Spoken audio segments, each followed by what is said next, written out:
नमस्कार फ्रेंड्स, मैं आपको एसएससी सीजीएल का टायर 1 का कटअप बताने जा रहा हूं।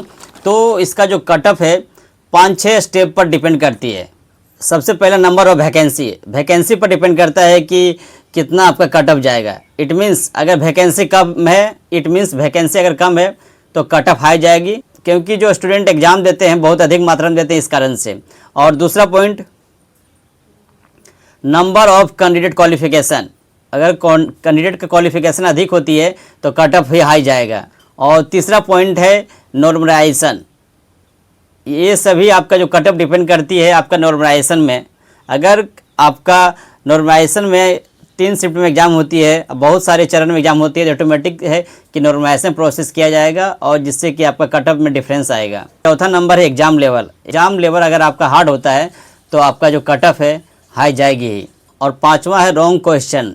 जितना आप रॉन्ग क्वेश्चन अटेम्प्ट करेंगे उस हिसाब से आपका जो स्कोर है कम होगा और कटअप हाई जाएगी। तो मैं आपको इसका डायरेक्ट परसेंटाइल कटअप बताने जा रहा हूं फ्रेंड्स।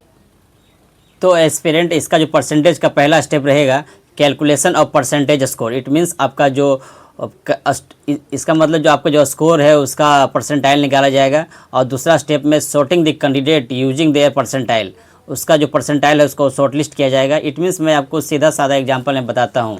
अगर 12 सितंबर का एग्ज़ाम में 3 शिफ्ट में एग्ज़ाम हुआ, मान लीजिए पहला शिफ्ट में 170 स्कोर आया है एवरेज स्टूडेंट का, और सेकेंड शिफ्ट में 150 स्कोर आया है एवरेज, और थर्ड शिफ्ट में 130 आया है। तो आप इस केस में आप देख सकते हैं, तो तीनों को जोड़ने के बाद 3 से डिवाइड कर दीजिएगा तो इक्वल टू आया 450 divide by 3। It means 150 marks आया। तो ये परसेंटाइल मार्क्स आया। तो अब इसमें जो 150 आया है तो फर्स्ट शिफ्ट में आप समझ जाइए कि 150 में अगर फर्स्ट शिफ्ट में अगर 170 है और परसेंटाइल स्कोर 150 निकला है तो इसमें 20 नंबर घटेगा फर्स्ट शिफ्ट में। और उसके बाद सेकेंड शिफ्ट में 150 नंबर आया था एवरेज, और अभी परसेंटाइल स्कोर भी 150 आया है, तो इसमें ना प्लस होगा ना माइनस होगा। और अगर 12 सितंबर का थर्ड शिफ्ट में 130 स्कोर है तो 130 में, और अभी जो परसेंटाइल स्कोर आया 150, इट मीन्स इसमें 20 नंबर इंक्रीज़ होगा। तो दोस्तों आप समझ सकते हैं कि इसमें जितना घटेगा उतना बढ़ेगा। अगर 20 नंबर बढ़ता है तो 20 नंबर घटेगा भी उसी शिफ्ट में। चूँकि एसएससी सीजीएल में सभी सिनेरियो की जानकारी मैं दे दिया हूँ, और रैंक मित्रा के हिसाब से मैं आपको बताता हूं। जो डाटा दिया गया है उसमें सबसे हाईएस्ट स्कोर आया है 128, जो कि 14 अक्टूबर का है। सोच लीजिए, सबसे हाईएस्ट स्कोर 128 गई है मात्र, जबकि प्रीवियस ईयर में 2024 में सबसे हाईएस्ट स्कोर गया था 133।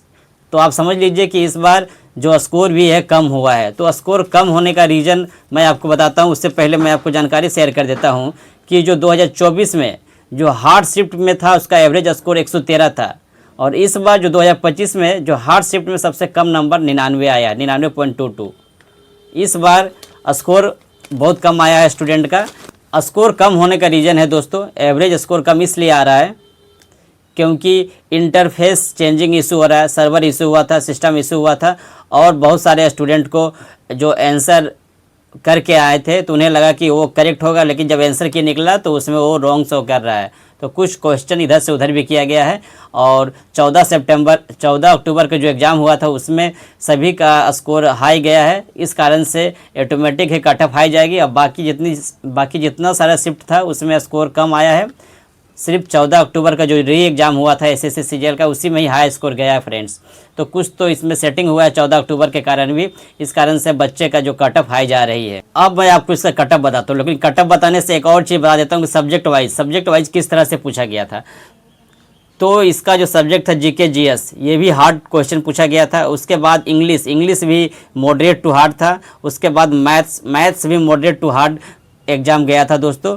और रीजनिंग थोड़ी सी ईजी थी, ईजी टू मॉडरेट था दोस्तों।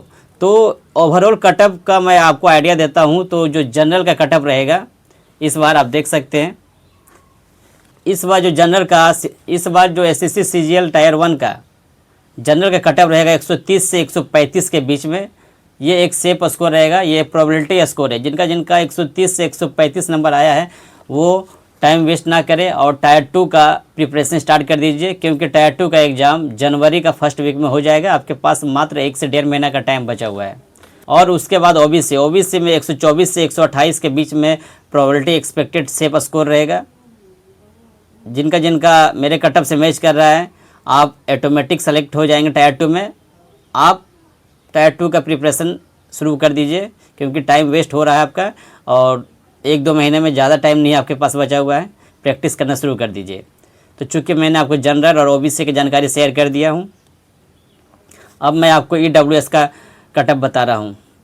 ईडब्ल्यूएस का 122 से 124 के बीच में रहेगा, सेफ स्कोर रहेगा दोस्तों। और उसके बाद एससी में 113 से 118 के बीच में एक्सपेक्टेड सेफ स्कोर रहेगा और ये अनुमानित स्कोर है, इट मीन्स सिक्योर है। और लास्ट एसटी का आपका 105 से 109 के बीच में सिक्योर कटअप रहेगा। तो जिनका जिनका मेरे स्कोर के साथ मैच कर रहा है उनका टायर 2 में सिलेक्शन कन्फर्म है। आप टायर 2 का प्रिपरेशन शुरू कर दीजिए फ्रेंड्स। तो लास्ट में मैं आपको जानकारी शेयर कर देता हूं कि जो आपका टायर 1 का रिजल्ट आएगा दिसंबर का फर्स्ट वीक में और उसके बाद आपका टायर 2 का एग्ज़ाम के लिए टाइम नहीं मिलेगा। टायर 2 का एग्ज़ाम आपका जनवरी का फर्स्ट वीक में स्टार्ट हो जाएगा और 2 से 3 चरण में ही टायर 2 का एग्ज़ाम ख़त्म हो जाएगा क्योंकि इसमें मात्र 1.5 लाख स्टूडेंट का सिलेक्शन होगा और इसी में ही टाइपिंग भी है। तो 2 से 3 दिन में काफ़ी है आपका एग्ज़ाम कंप्लीट होने में दोस्तों। तो आपके पास समय बहुत कम बचा हुआ है।